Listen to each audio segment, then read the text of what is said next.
Mga kaibigan, magandang araw sa inyong lahat.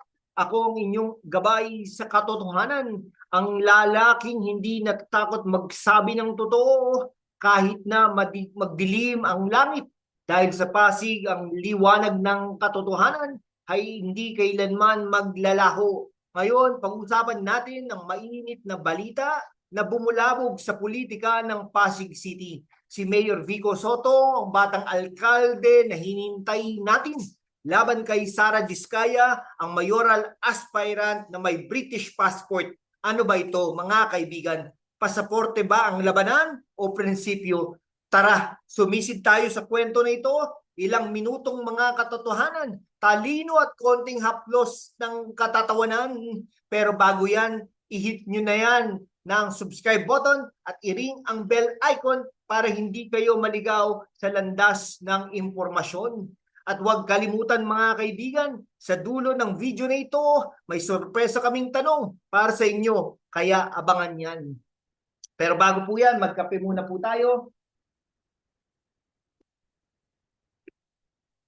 Una sa lahat, ano ba ang sinasabi ni Mayor Vico Soto sa kanyang Facebook post noong April 14, 2025?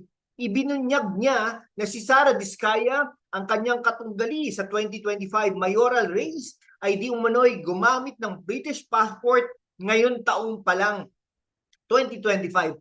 Mga kaibigan, hindi ito basta-bastang chismis sa kanto. Sa ilalim ng batas ng Pilipinas, kapag ikaw ay tumatakbo ng pampublikong posisyon, kailangan mong isumpang katapatan sa Republika ng Pilipinas at talikuran ng anumang foreign citizenship. Pero kung totoo ang sinasabi ni Vico, bakit may British passport pa si Sara? At bakit ngayon pa, after niya mag-file ng Certificate of Candidacy, COC, noong Oktubre 2024? Parang may mali sa equation na ito, di ba? Ayon kay Vico, ang paggamit ng foreign passport pagkatapos mag-file ng COC ay isang continuing act of allegiance sa ibang bansa. Sa madaling salita, ito ay labag sa batas ng eleksyon ng Pilipinas. Pero teka, bago tayo magmalaki ng konklusyon, tignan natin ang legal na batayan. Ayon sa Philippine Embassy sa Brussels, kapag tatakbo ka sa eleksyon, kailangan mong personal at sworn renunciation ng anumang foreign citizenship. At hindi ito optional mga kaibigan, ito ay mandatory. Kaya naman kung totoo ang aligasyon ni Vico, malaking issue ito. Pero bakit hindi siya nag-file ng disqualification case laban kay Sara? Sabi niya, ayaw niyang ma-disqualify ang kampo ni Sara. Prinsipyo ba yan o diskarte? Pag-usapan natin yan mamaya. Ngayon, tanungin natin, ha? Tanungin natin ang sarili natin. Kung ikaw ay tumatakbo para sa mayor ng Pasig, bakit ka pa gagamit ng British passport? Hindi ba't ang pasaporte ng Pilipinas ay sapat na? O baka naman may mas malalim na dahilan? Pero bago tayo magmalalim, tignan natin ang konteksto ng labanang ito. Ang Pasig City ay hindi basta-bastang lungsod. Ito ang tahanan ng mga Pasigueño na hinintay ang pagbabago sa politika. At si Vico Soto ang naging sagisag ng pagbabagong iyon. Noong 2019, tinalo niya ang isang political dynasty, isang bagay na parang milagro sa mundo ng politika. Pero ngayon, sa 2025 midterm elections, may bagong hamon siya. Si Sara Diskaya, ang leader ng Team Kaya Dis. Sino ba si Sara at bakit biglang naging mainit ang labanang ito? Ayon sa mga dokumento mula sa Securities and Exchange Commission, si Sara Diskaya isang incorporator or co-founder ng St. Timothy Construction, isang dating kontratista ng COMELEC. Pero teka mga kaibigan, may kwento rito. Noong Oktubre 2024, biglang umatras ang St. Timothy Construction sa isang joint venture deal sa COMELEC. Isang araw lamang pagkatapos i-anunsyo ni Sara ang kanyang kandidatura. Bakit? Ayon sa COMELEC, nagbigay siya ng ultimatum sa St. Timothy at doon na nagkagulo. Pero ang tanong, may kinalaman ba ang kandidatura ni Sara sa pag-atras na ito? At ba't kailangan i-ugnay kay Vico Soto? At heto pa ang plot twist, ha? Si Curly Discaya II, ang asawa ni Sara, ay nag-file ng petition for disqualification laban kay Vico sa COMELEC. Ang dahilan, di umunoy nagpakalat si Vico ng maling impormasyon tungkol sa St. Timothy Construction. Pero mga kaibigan, ang COMELEC ay mabilis na ibinasura ang petisyong ito. Ouch! Parang basketball shot na na-block sa ere. Kaya naman si Vico ang may ganang magmalaki. Kung tutusin, ako pa ang may grounds para mag-file ng disqualification laban sa katunggali ko. At doon na nga niya binanggit ang British passport ni Sara. Boom!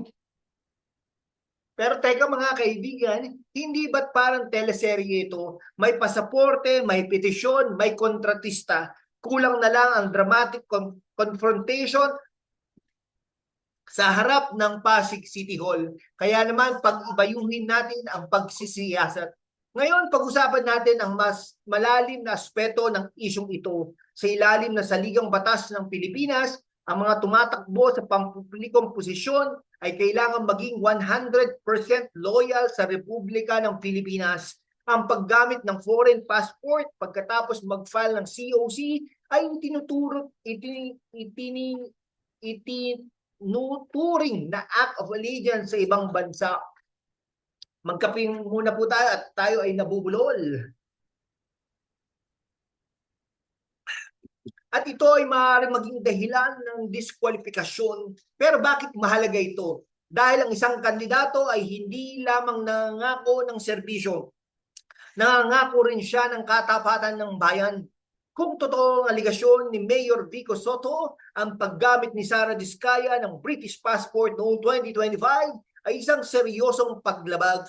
Ngunit kailangan nating makakita ng ebidensya. Halimbawa, mga travel records o passport stamps. Kung walang konkreto ang aligasyon ay mananatiling aligasyon lamang. Salamat sa ating eksperto, pero teka, may isa pang tanong. Bakit hindi nag-file ng kaso si Vico Soto? Sabi niya ayaw niyang ma-disqualify ang kampo ni Sara. Prinsipyo ba ito o baka naman diskarte sa kampanya? Alam nyo, sa politika, minsan ang hindi mo sinasabi ang siyang pinakmalakas na mensahe. At sa pag-post ni Vico sa Facebook, malinaw ang kanyang layunin. The people have a right to know the truth. At sino ba naman ang makakakontra doon? Ngayon, tatanungin ko kayo, naniniwala ka ba sa aligasyon ni Mayor Vico Soto tungkol sa British passport ni Sara? Oo o hindi? O kailangan ng ebidensya? Sagutin mo yan sa comment section, mga kaibigan. Mga kaibigan, sagutin nyo ang aming poll sa comment section at huwag kalimutang isubscribe ang channel natin para sa mas maraming ganitong pagsusuri. Sa gitna ng pasaporte at petisyon, huwag nating kalimutan ang tunay na labanan, ang kinabukasan ng Pasig City. Sa ilalim ni Mayor Vico Soto, nakita natin ang pagbabago mula sa transparent na pamahalaan hanggang sa mga proyektong tunay na nagsisilbi sa tao. Pero si Sara Discaya naman ay nangangako ng sariling bersyon ng pagbabago sa ilalim ng Team Kayadis. Ang tanong, sino ang tunay na magdadala ng Pasig sa susunod na yugto? Si Vico ang batang alkalde na parang superhero ng good governance. Si Sara ang bagong challenger na may British passport daw. Pero seryoso mga kaibigan, ang eleksyon ay hindi lamang tungkol sa mga isyong ito. Ito ay tungkol sa kung sino ang magbibigay ng tunay na serbisyo, integridad at pagbabago. At sa Pasig, sinabi ni Vico, naputol na natin ang siklo ng malaking gastusan, traditional politics at korupsyon. Ang tanong, kaya ba ni Sara na patunayan na siya rin ang magpapatuloy nito? Sa Mayo 12, 2025, ilang linggo mula ngayon, ang mga Pasigueño ang magdedesisyon. Pero bago yan, kailangan nating maging matalino, mapanuri at maalam sa katotohanan. Kaya naman mga kaibigan, i-share nyo ang video na ito sa inyong mga kaibigan at pamilya. At doon nagtatapos ang ating ilang minutong paglalakbay sa katotohanan mula sa British passport ni Sara Discaya hanggang sa prinsipyo ni Vico Soto. Sinubukan nating i-dissect ang isyong ito gamit ang talino, katatawanan at kritikal na pag-iisip. Pero bago tayo magpaalam, heto ang ating sorpresa na tanong. Kung ikaw ang botante sa Pasig, sino ang iboboto mo? Si Vico o si Sara? I-comment nyo ang sagot nyo sa baba at baka ma-feature natin ang mga sagot nyo sa susunod na episode. At syempre mga kaibigan, magkape muna po tayo. At syempre mga kaibigan, huwag kalimutang mag-subscribe sa ating channel. I-hit ang bell icon at i-share ang video na ito. Ang katotohanan ay hindi libre. Kailangan nating ipaglaban ito. Ako po ang inyong gabay sa katotohanan at magkita-kita tayo sa susunod na episode. Magandang araw sa Pasig at sa buong Pilipinas!